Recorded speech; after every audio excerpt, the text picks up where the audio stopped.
Chapter 1: The Gray Cub. The two wolves moved slowly down the Mackenzie River. Often they left it and looked for food by the smaller rivers. But they always went back to the large river. The she-wolf looked everywhere for a home, and then one day she found it. It was a cave near a small river. She looked inside it very carefully. It was warm and dry, so she lay down. The he-wolf was hungry. He lay down inside the cave, but he did not sleep well. He could hear the sound of water and he could see the April sun on the snow. Under the snow, and in the trees, there was new life. The he-wolf left the cave and followed the ice bed of the small river. He wanted food. But 8 hours later he came back, hungrier than before. In the wet snow he was slow and could not catch anything. Strange sounds came from inside the cave. When he looked inside, the she-wolf snarled at him. He moved away and slept at the mouth of the cave. The next morning he saw 5 strange little animals next to the she-wolf. They made weak little noises, but their eyes were not open. He left the cave quickly.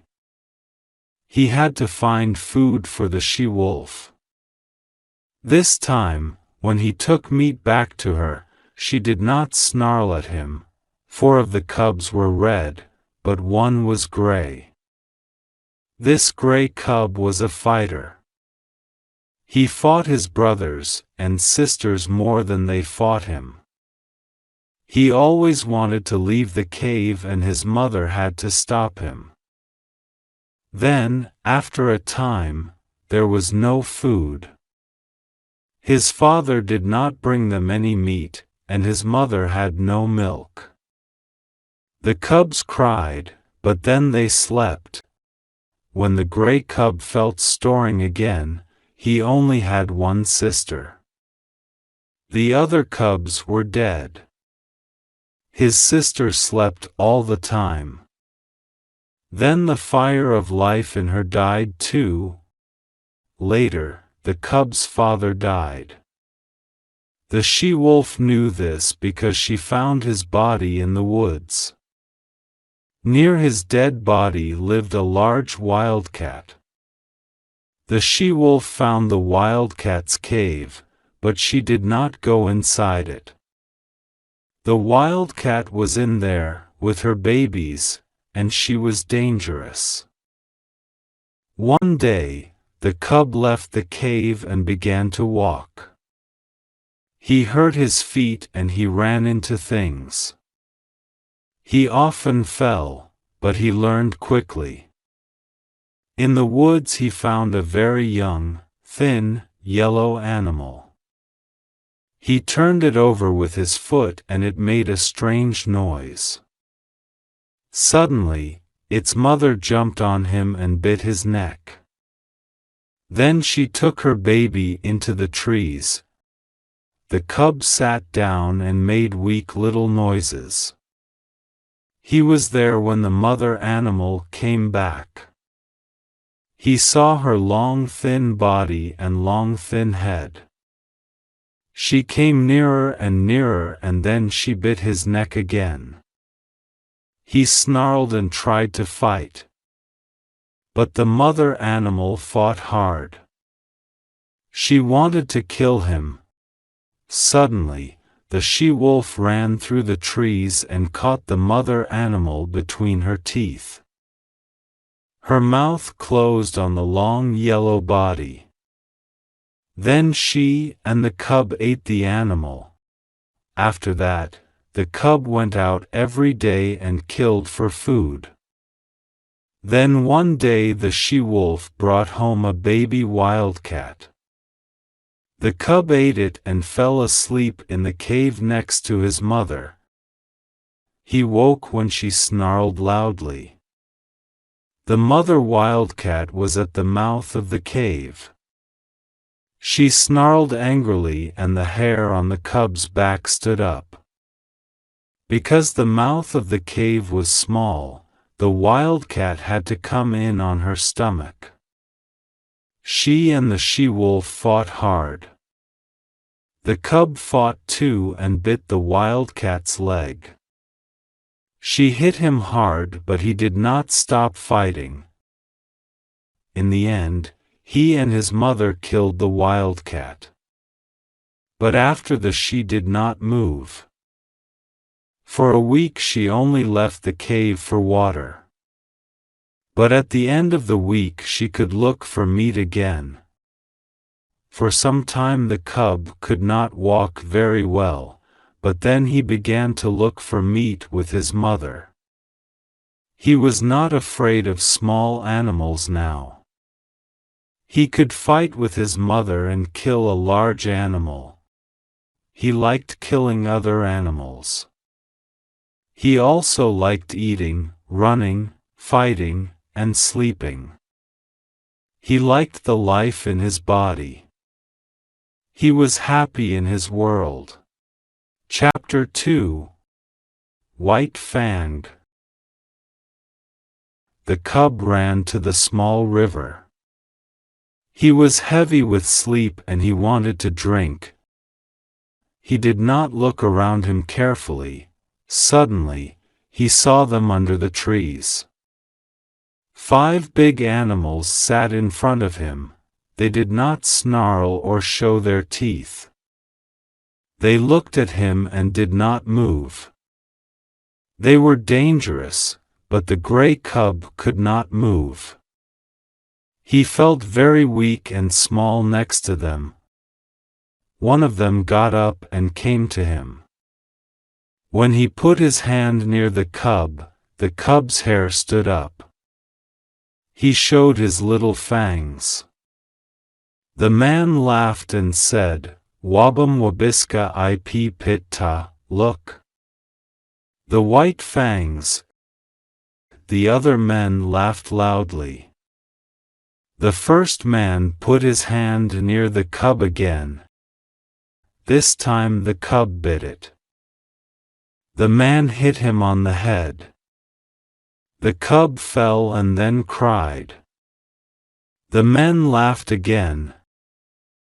Then the cub heard something.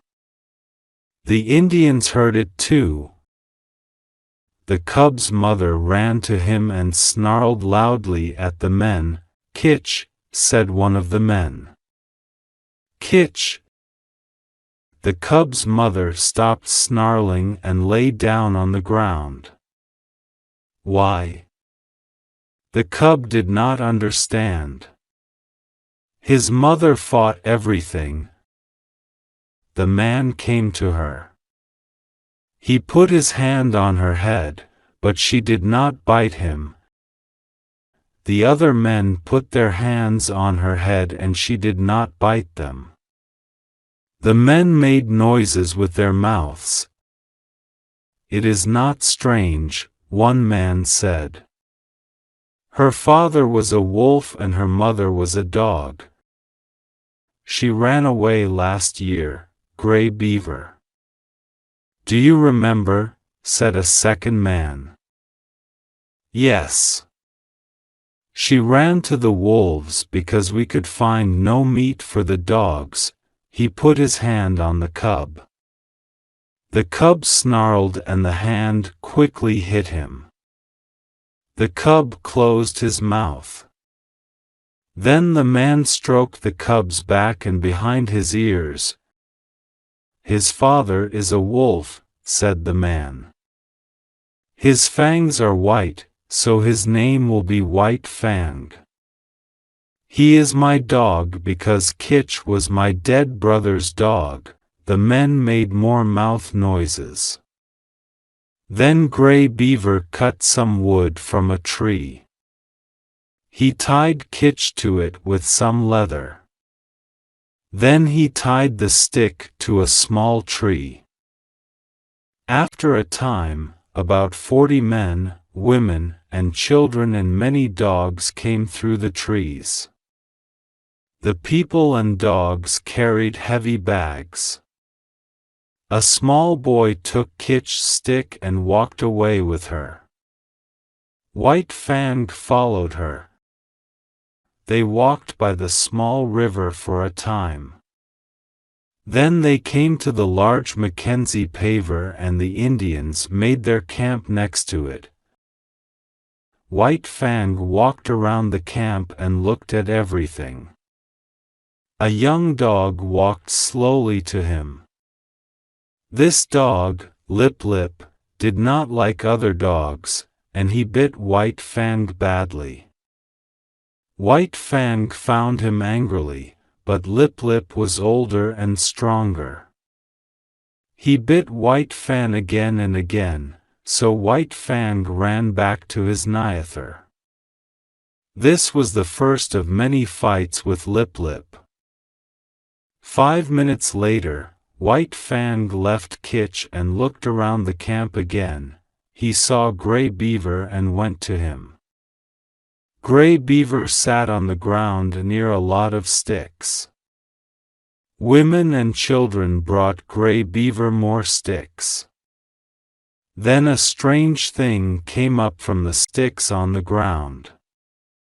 It was the color of the sun. White Fang went near it, and suddenly his nose hurt.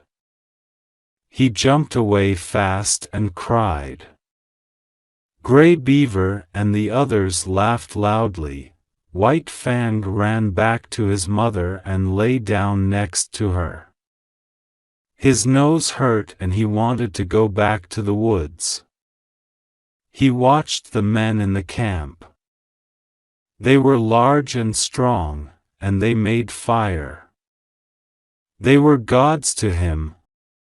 One of the Indians, 3 Eagles, planned a trip up the Mackenzie River. Before he left, Gray Beaver gave him Kitch. So one morning, 3 Eagles took Kitch onto his boat. The boat started to move up the river. White Fang jumped into the water and swam after it. He did not listen to the angry shouts of Gray Beaver. He wanted his mother.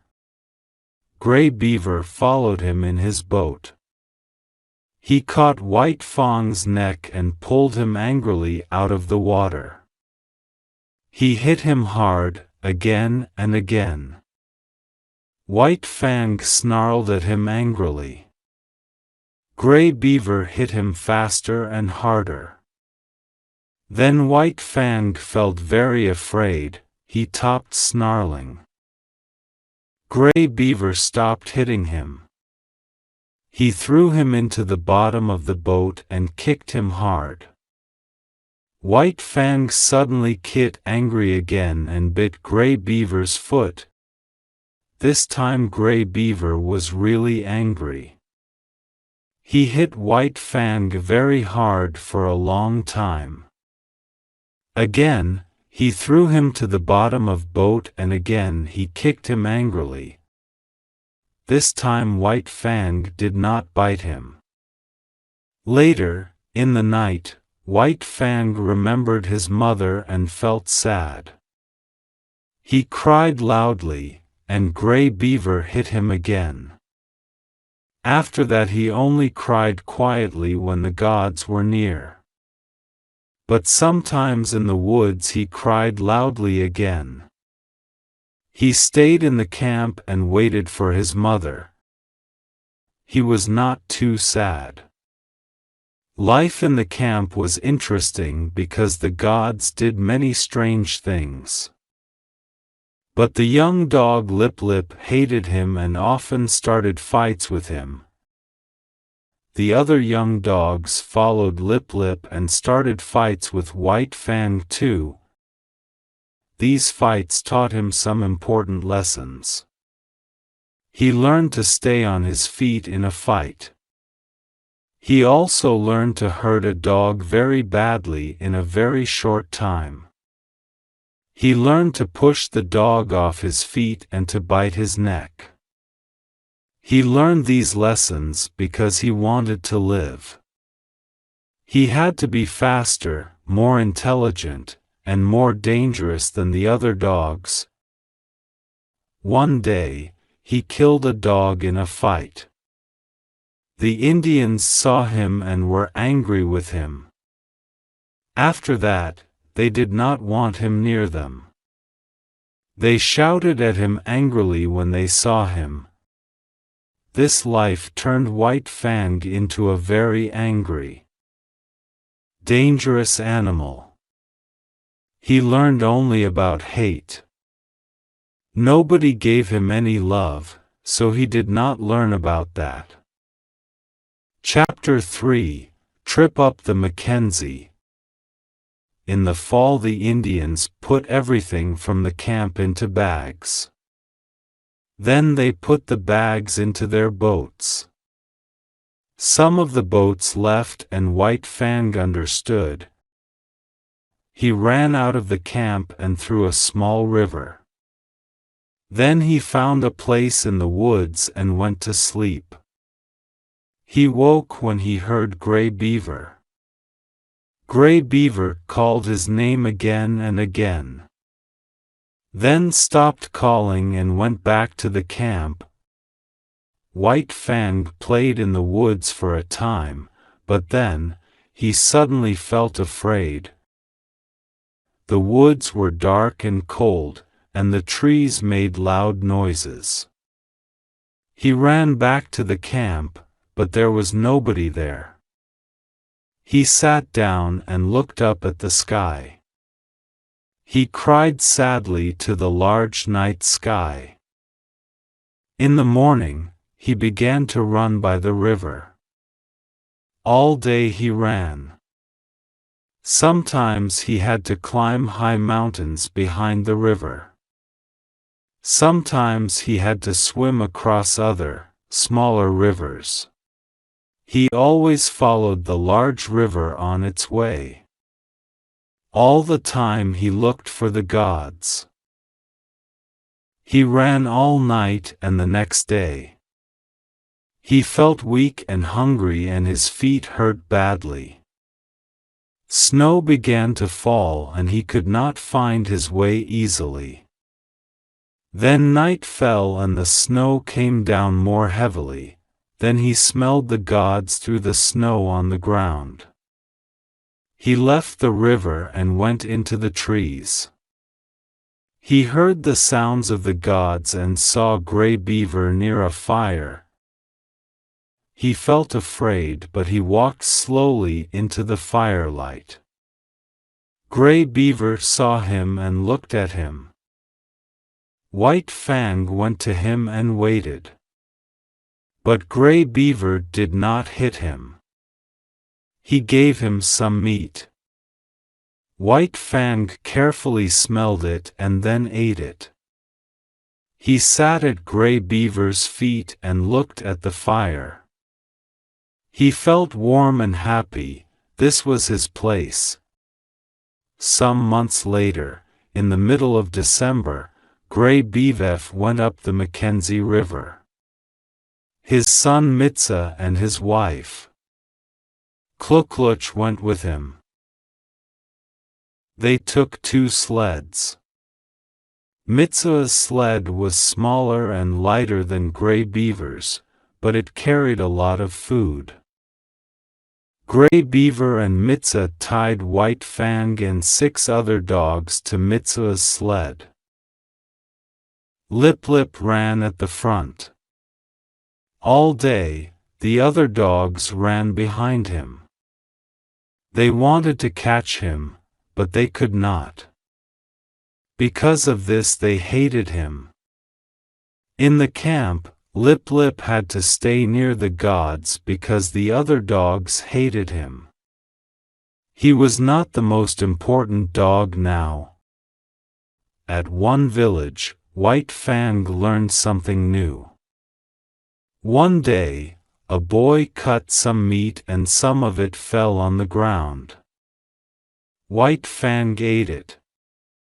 The boy ran after him and tried to hit him with a heavy stick. White Fang was very angry.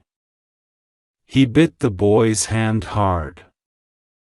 The boy's family came to Gray Beaver, but he spoke angrily to them. He did not hit White Fang. Later that day, some boys from the village began to hit Mitsa in the woods. White Fang ran angrily to them and they ran away. When Mitsa told this story in the camp, Gray Beaver gave White Fang a lot of meat. White Fang understood. There were different gods. There were his gods, and there were other gods. His gods were the most important. They arrived in Gray Beaver's village in April. White Fang was now a year old. He was tall and thin, and his coat was wolf gray. He walked through the village and saw the gods and dogs from the summer. He was not afraid of the older dogs. He could fight them and win. In the summer, he saw Kitch outside the village.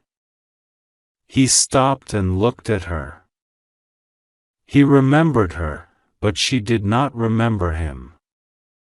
He ran to her happily, but she bit him in the face. He ran away from her. He did not understand. Kitch now had new cubs, so she could not remember her older ones. One of her new cubs came to White Fang. White Fang smelled him and Kitch jumped on him angrily. She bit his face a second time. Then White Fang left. This was a she-wolf and he could not fight her. In the third year of White Fang's life, there was no food on the Mackenzie for a long time. In the summer, the Indians could not find any fish and in the winter they could not find any wild animals. They ate their leather shoes, and the dogs. The old and weak gods died and the other gods cried all the time. Some of the most intelligent dogs understood, and they went into the woods for food. There, the wolves ate them. White Fang also went into the woods. For months he was very hungry, but he always killed something. Other animals wanted to kill him, but he could run faster than them. Early in the summer, he met Lip Lip in the woods. He was not hungry, but he snarled at Lip Lip. He pushed him to the ground and bit his neck hard. That was the end of Lip Lip. One day, White Fang came to the end of the woods. In front of him he saw the Mackenzie and a village. It was the old village, but it was now in a new place. He left the woods and went to the village. Gray Beaver was not there, but Kluku gave him a fish. He felt happy because he was with the gods again. Chapter 4. The Killer of Dogs. When White Fang was almost 5 years old, Gray Beaver took him on a second trip. This time they went down the Mackenzie, across the mountains and down the Porcupine River to the Yukon River. They stopped in many villages, and in each village White Fang fought the dogs. The dogs often died because they fought in a different way from White Fang. White Fang liked fighting very quickly.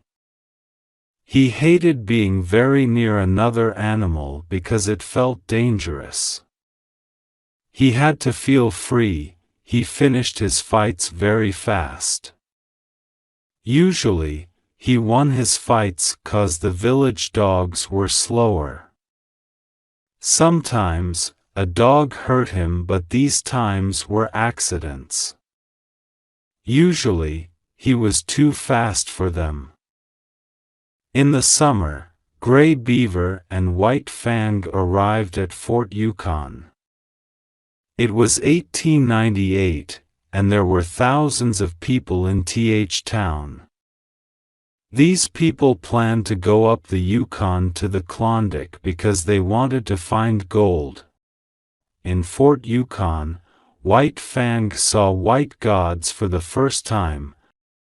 Small number of them lived in the town, and other men came from the boats. These boats stopped in the town 2 or 3 times a week. He was very afraid of the white gods because they were stronger than the Indians. But he was not afraid of their dog. They did not fight well. When they ran at him, he jumped away. Then he pushed them to the ground and bit them in the neck. It was easy. Sometimes a dog did not get up after a fight with White Fang. Then White Fang left him to the Indian dogs. They jumped on him and killed him. White Fang never killed a white god's dog. He was too intelligent. The white gods were always angry when their dogs died in a fight. They hit the Indian dogs hard with sticks. White Fang started these fights easily. When the strange dog left the boat, he went to them. They were afraid of him because he was wild. He was dangerous to them and to their god, so they wanted to fight him. After 2 or 3 of these fights, the white gods always tow their dogs back to their boat. That was the end of the game with the dogs from that boat. After a time, these fights were the only thing in White Fang life. Gray Beaver had no work for him because he was too happy. He sold leather shoes to the white gods and he was now rich. White Fang liked the fights, but he was not happy. He did not love an animal or a god, because no animal or god loved him.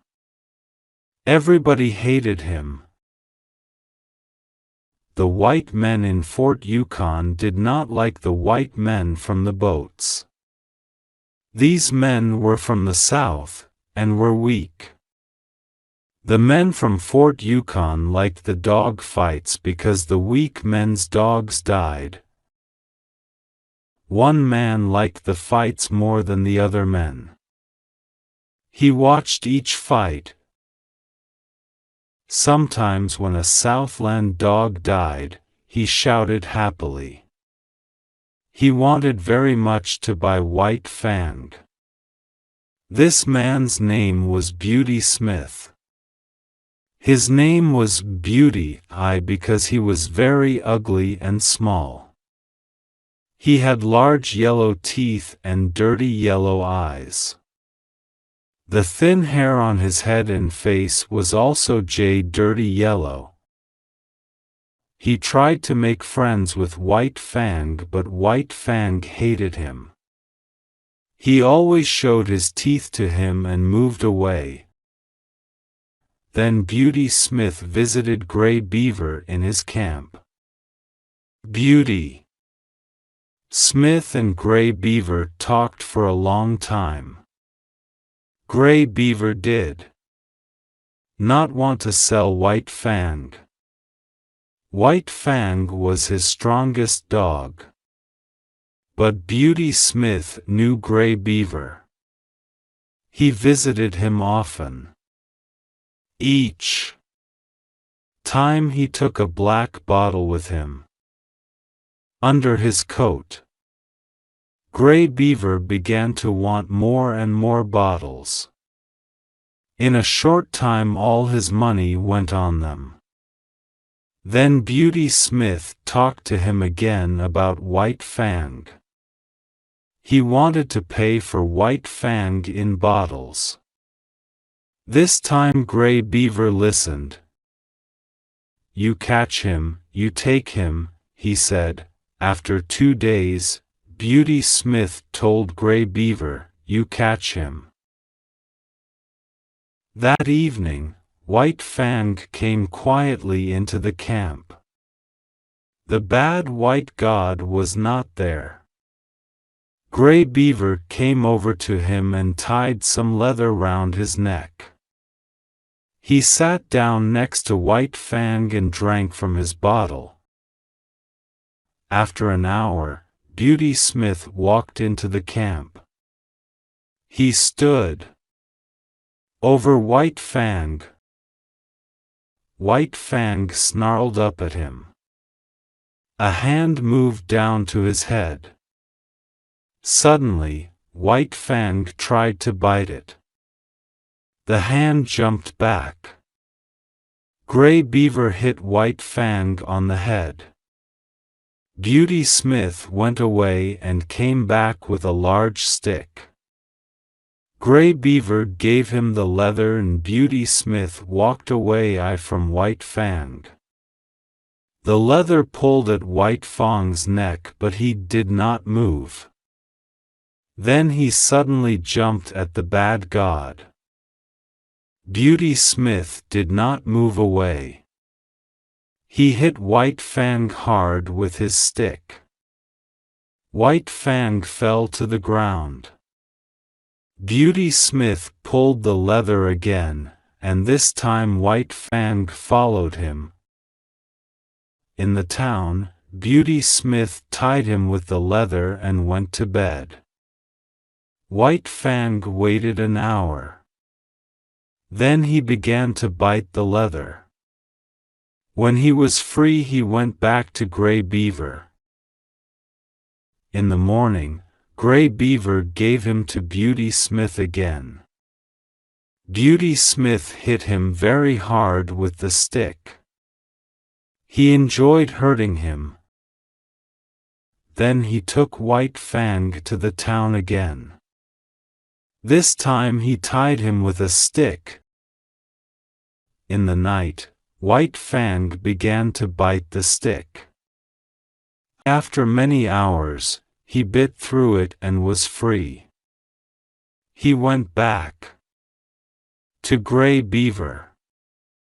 He could not leave him. Beauty Smith came for him again the next morning. He hit him harder than before. When he finished, White Fang was very sick. He could not see and he could not walk easily. He followed Beauty Smith back to the town. Gray Beaver said nothing to Beauty Smith because White Fang was not his dog now. After a short time, he left Fort Yukon for the Mackenzie. Chapter 5: The Great Fight. When the first snows began to fall, Beauty Smith took White Fang on a boat up the Yukon to Dawson. He called White Fang the Killer Wolf and showed him to people for money. When White Fang slept, people woke him with a stick. They wanted to see an angry wolf. White Fang was very angry. Tai hated every angry and everybody. He hated Beauty Smith because he hurt him all the time. Beauty Smith wanted an angry wolf because he wanted a fighter. Sometimes, at night, Beauty Smith took White Fang into the woods outside the town. In the morning, a lot of people and a dog arrived. White Fang fought the dog. Usually, he killed him. He was a better fighter than the other dogs. After a time, the fight stopped because Beauty Smith could not find dogs for them. Then, in the spring, he suddenly took him to a fight. It was a fight with a very strange dog. This dog was short and heavy. The people shouted to him, "Go to him, Cherokee. Eat him." But Cherokee did not really want to fight. Then a man began to stroke the dog's body from its bottom to its head. Suddenly, Cherokee felt angry and he began to run to White Fang. White Fang quickly jumped on him and bit him behind his ear. The dog did not snarl. He turned and followed White Fang. Again and again White Fang jumped on Cherokee and bit him. Again and again Cherokee followed him. He planned to do something. But what? White Fang could not understand him. And he could not bite his neck below his head. Cherokee was too short, and his head was too large. Again and again White Fang tried to push Cherokee onto the ground, but Cherokee was too short and heavy. Then White Fang pushed too hard and fell to the ground. Cherokee bit into his neck. White Fang jumped up and ran. Cherokee's teeth stayed in his neck. White Fang hated this. He hated being near the other dog. He ran around and around. He only stopped when he was tired. Cherokee pushed him into his back and sat on top of him. His teeth did not leave White Fang's neck. Slowly, he moved his teeth up White Fang's neck. Beauty Smith began to kick White Fang angrily. Suddenly, a tall young man pushed his way through the people to Beauty Smith. He was very angry and his gray eyes were cold. He hit Beauty Smith in the face. Beauty Smith fell to the ground.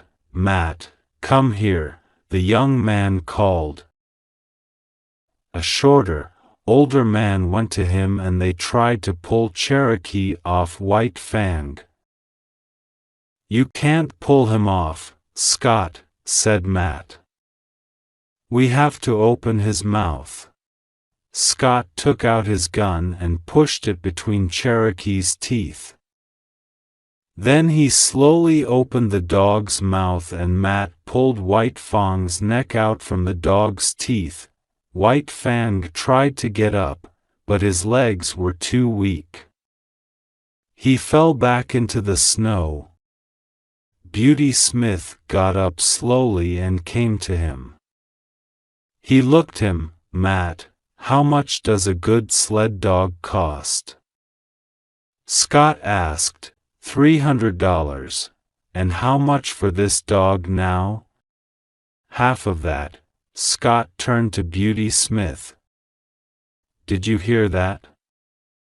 I'm going to take your dog, and I'm going to give you $150 for him." He took out the money. "I'm not selling," said Beauty Smith. "Oh yes, you are," said Scott. "Because I'm buying. Here's your money." Beauty Smith put his hands behind him and moved away. Scott ran after him. "Take the money or I'll hit you again," he said. "All right," Beauty Smith said quickly. "But I'm going to tell the police in Dawson. Then you'll have to leave town." "Do you understand?" "Yes," answered Beauty Smith and moved away. Scott turned his back on him and went to White Fang. Chapter 6 Love Begins. Weedon Scott sat outside his small house in the woods and looked at White Fang. White Fang snarled angrily at Matt's sled. "He's a wolf, and we can't change him," Scott said to Matt.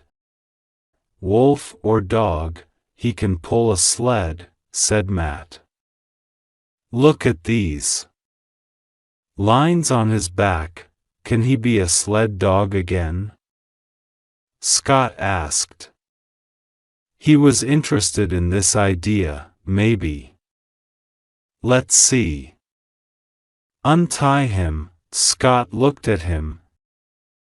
"You untie him," he said. So Matt took a heavy stick and went to White Fang.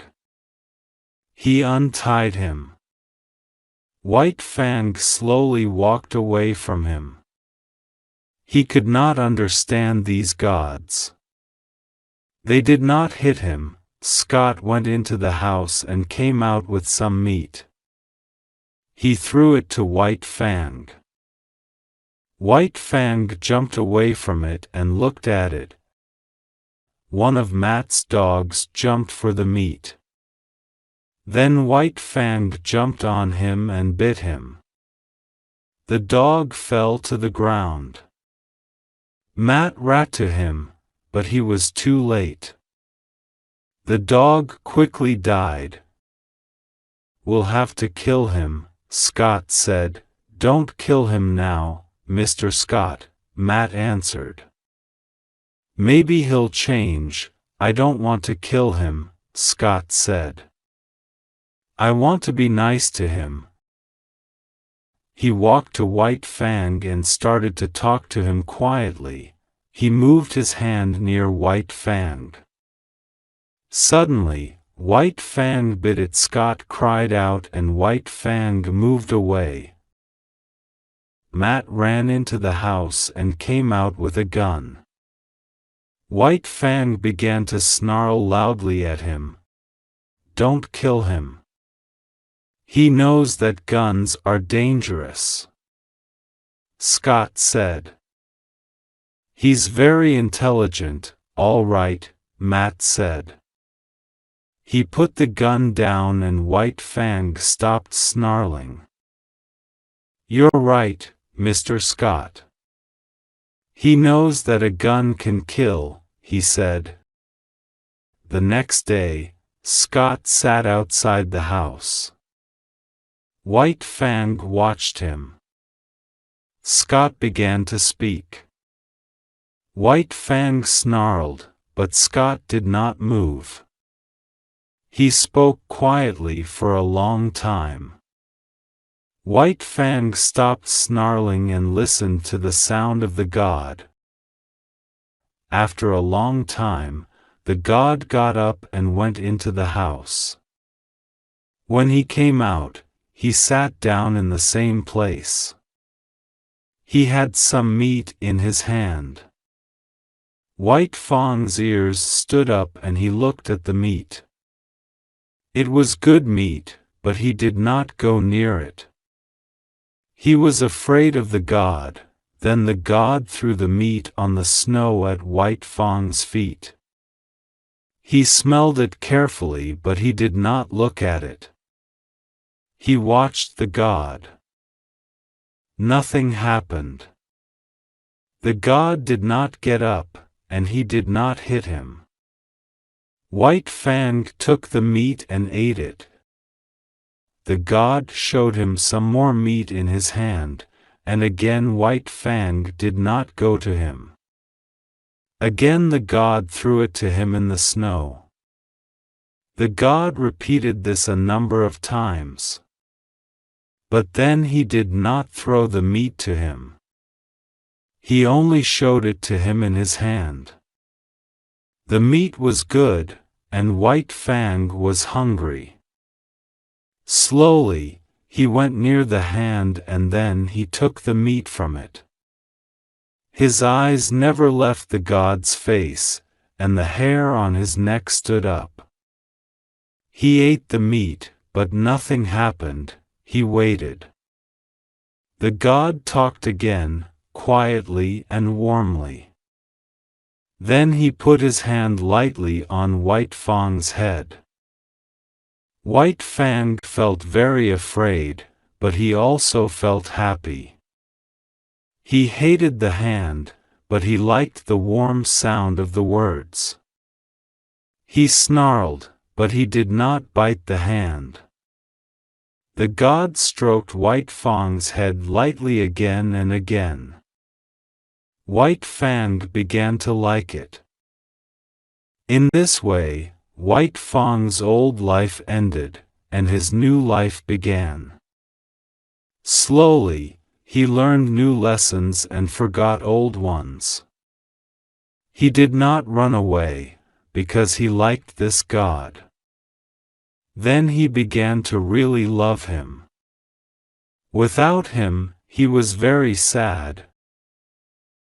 In the early morning, he did not run in the woods, but waited for the man outside the house for hours.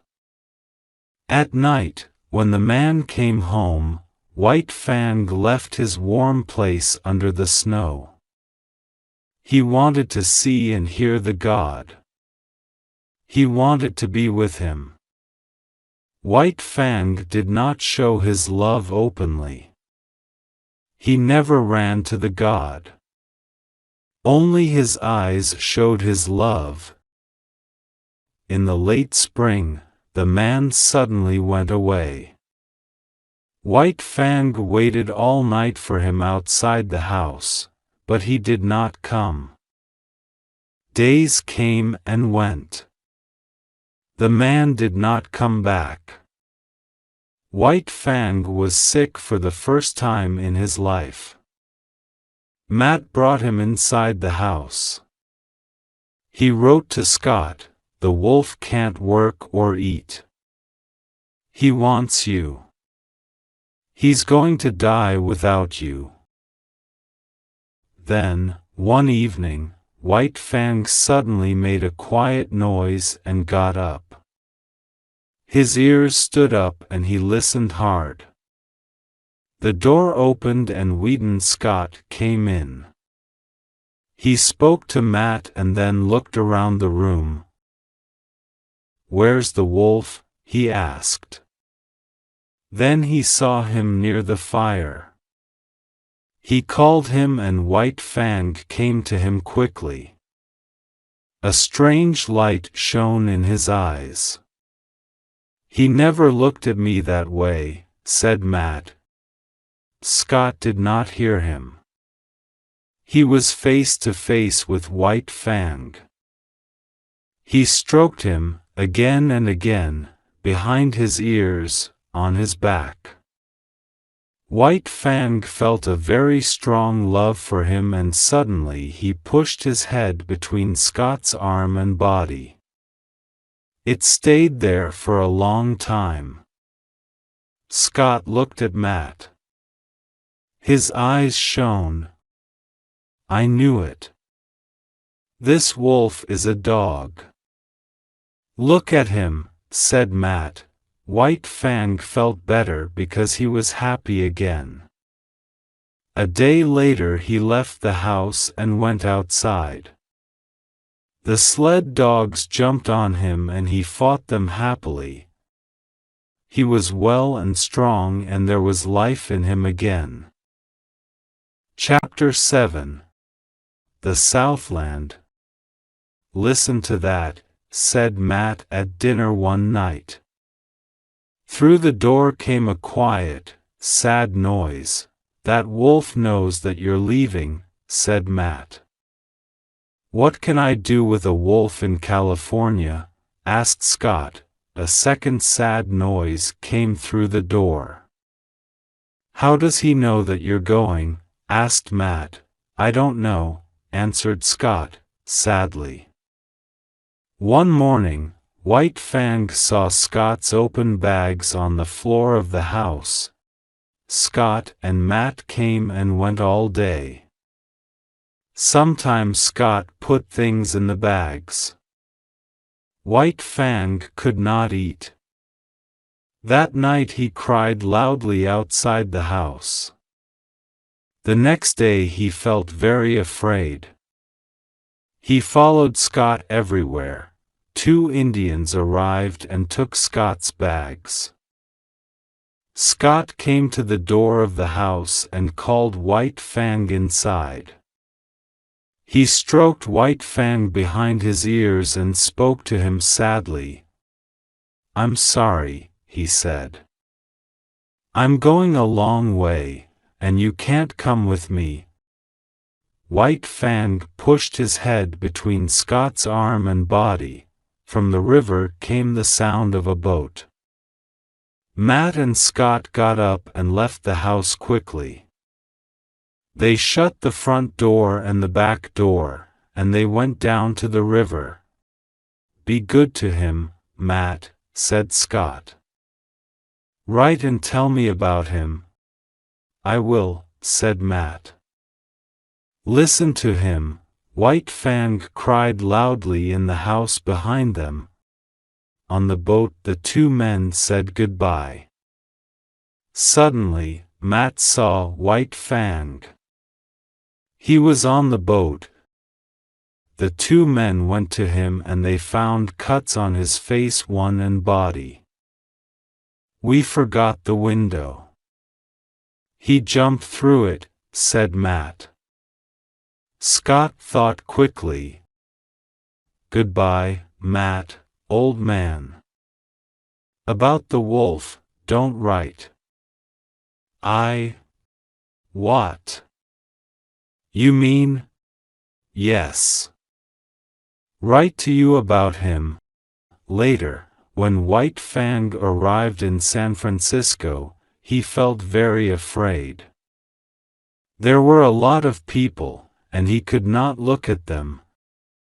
The noise in the streets hurt his ears, and the houses were very large. He stayed near his God all the time. The God took him to a small room and left him there for a long time. The room was full of bags. When the God came back, they left the city. They were in quiet country now. A man and a woman came to his God, and the woman put her arms around his neck. She wanted to fight him. White Fang jumped at her and snarled angrily. His God stopped him. "It's all right, Mother," Scott said. "He'll learn." The woman laughed, but her face was white. She was afraid. Scott spoke quietly to White Fang, and then more loudly, "Down! Down!" White Fang lay down. Scott put his arms around his mother, and watched White Fang down. "Down," he repeated. White Fang watched them. This time he did not jump up at the woman. The gods got into a carriage and drove away. White Fang ran behind them. After 15 minutes the carriage turned into a small road between 2 lines of trees. Suddenly, a dog stood between White Fang and the carriage. Its eyes shone angrily. White Fang ran to it but stopped. He could not fight it because it was a she-dog. She was afraid of him, so she jumped at him. She bit him, but he did not hurt her. He tried to move around her, but she stopped him. "Here, Collie," called the strange god in the carriage. Whedon Scott laughed. "It's all right, Father. White Fang will have to learn many things. He can start learning now." The carriage drove away, but Collie did not move. White Fang ran around her and she followed quickly. Suddenly, he turned and pushed her to the ground. Then he ran after the carriage. She followed, but she could not catch him. The carriage stopped at a large house. When White Fang came to the house, a large dog suddenly ran to him very fast. It pushed him to the ground. White Fang jumped up and almost bit the dog's neck. But then Kali angrily jumped on him. Again White Fang fell to the ground. His god came and stroked White Fang. Another god called the other dogs to him. Under his god's hand White Fang felt better. The carriage left and more strange gods came out of the house. Two of them put their arms around his god's neck, but White Fang did not move. The gods walked into the house. White Fang followed. "Take Kali inside and leave Dick and your dog outside. They'll fight and then they'll be friends," said Scott's father. "Dick'll be dead in 2 minutes," answered Scott. "The wolf will have to come inside."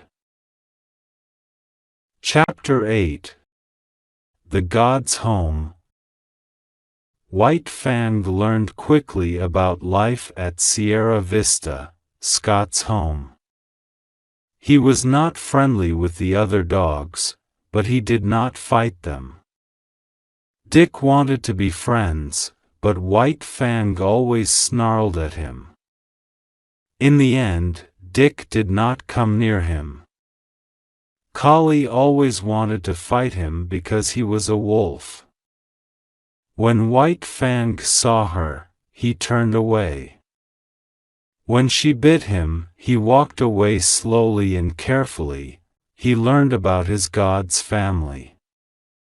There was his mother, his father, his wife, his 2 sisters, and his 2 children, Whedon and Maud. White Fang did not like children, because they always hurt him. But these children were very important to his god, so he did not snarl at them. After a time, he began to like them. He did not go to them, but he waited for them. When they left him, he was sad. After the children, White Fang liked his god's father best. When he read the newspaper, White Fang sat at his feet. Sometimes Scott's father looked at him and said something. But White Fang only sat with him when his god was not there. When the god was there, White Fang was not interested in the other gods. He never looked at them with love, and he never put his head between their arm and body. He only did this with his god. One morning, White Fang found a chicken outside the chicken house. He killed it and ate it. It was fat and good, and White Fang wanted more. Later in the day, he saw a second chicken outside the chicken house. This time a man ran and hit White Fang with some leather. At the first cut of the leather, White Fang left the chicken for the man. He jumped for his neck.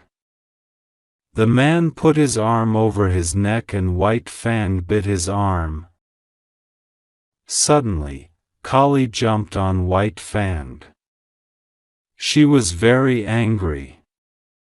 She ran around him again and again, and in the end, White Fang ran away from her.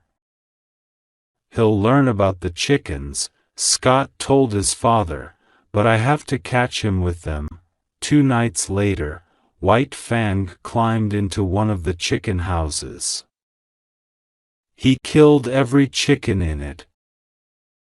in the morning, Scott found him. He put White Fang's nose next to the dead chickens and spoke to him angrily. He hit him lightly on the neck. Then he took him inside another chicken house. White Fang wanted to kill the chickens, but the god's words stopped him. He did not kill chickens again. That I end this way. Scott taught White Fang about life at Sierra Vista. Sometimes Scott hit him lightly. This hurt White Fang very much because of his great love. When Gray Beaver and Beauty Smith hit him, he felt angry. But when Scott hit him, he felt very sad. Usually, Scott did not hit him. He spoke to him, and White Fang understood. White Fang learned about life in the town too. There was one meat in the stores, but he could not eat it. There were cats in some of the houses, and dogs everywhere, but he could not fight them.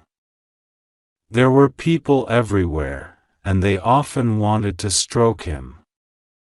He did not snarl at them. It was not easy, but he learned the ways of the Southland. On the way to town, 3 dogs always jumped on him when they saw him. Each time some men in the street shouted at the 4 dogs because they wanted to watch a fight. One day, they shouted at the dogs and the god stopped the carriage. "Go to them," he said to White Fang. White Fang looked at him. "Go to them," he repeated. "Eat them." White Fang did not wait. He jumped on the dogs and quickly killed them all. After that, the dogs in the town did not jump on him. Chapter 9. Family Life. The months came and went. There was a lot of food and no work in the Southland, so White Fang was fatter than in the Northland. Life was not dangerous, and White Fang was not afraid of anything. The only problem in White Fang's life was Kali. She snarled at him all the time and followed him around the farm. She could not forget the dead chickens. When he looked at a chicken, she was very angry. Then White Fang lay down and closed his eyes. She went away when he did this. The gods were good to him, so he was happy. Sometimes his god laughed at him. White Fang could not be angry with his god, but he had to do something. He tried not to move his face. But his god laughed harder. In the end, White Fang's mouth opened and his eyes shone with love. He laughed. He also played with his god. They fought in a friendly way. He snarled at his god, but he never bit him. At the end of the game, the god always put his arms around White Fang's neck. The god often went out on his horse and White Fang went with him. One day, his god fell from the horse and could not get up. White Fang jumped angrily at the horse's neck, but his god stopped him. "Home. Go home," he said. White Fang did not want to leave him. He walked away, but then came back. Scott talked to him quietly and White Fang listened carefully. "Go home and tell them, Wolf." "Go home," he repeated. White Fang understood. Home so he ran back to the house. The children ran to him, but he pushed past them. He turned to his god's wife and took her dress in his teeth. He snarled and snarled. "I hope he isn't going crazy," said Scott's mother. "Maybe it's too hot for him here.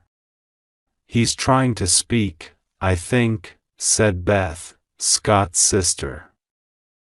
White Fang snarled again. They all stood up and followed him to Scott. After this, Scott's family loved him more. In the second winter in the Southland, Collie changed. When she bit him, her teeth did not really hurt. She sometimes wanted to play with him. One day, she ran into the woods. White Fang's god was on his horse. He wanted to leave the farm with White Fang. But White Fang had to follow Collie. He ran with her through the woods for a long way. One night after this, White Fang woke suddenly. He was inside the house, near the front door. He smelled a strange god and heard a strange sound. He made no noise, but got up. He followed the strange god to the bottom of the stairs. The stranger began to climb the stairs. At the top of the stairs was the bedroom of White Fang's god. White Fang did not snarl. He quietly jumped on the man's back and bit him. They fell to the floor. White Fang jumped at him again and bit him again. Tables, chairs, and glass fell and broke. The noise woke the family. There were the sounds of a gun and a man's loud shouts. Then the noise stopped. Whedon and his father came down the stairs. A dead man was on the floor, under the chairs and tables. They turned to White Fang.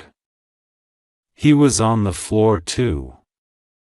Scott's father called the doctor. The doctor worked for an hour and a half on White Fang. "He's very sick," said the doctor. "I think he's going to die." But White Fang was strong and did not die. He slept and slept. In his sleep he lived again the days with his mother, Gray Beaver, and Beauty Smith. Then one day he got up. It was difficult, but he stood up. The gods watched him. "Take him outside," said the doctor. "He has to walk." They all followed White Fang outside. He felt very weak. He had to lie down outside the house for a long time. But then he began to walk again, and he started to feel stronger. At the farm he saw Collie. Next to her were 6 fat little dogs. She snarled, so he did not go near them. His god pushed one little dog next to him. Collie snarled again. White Fang was interested in the little dog and watched him.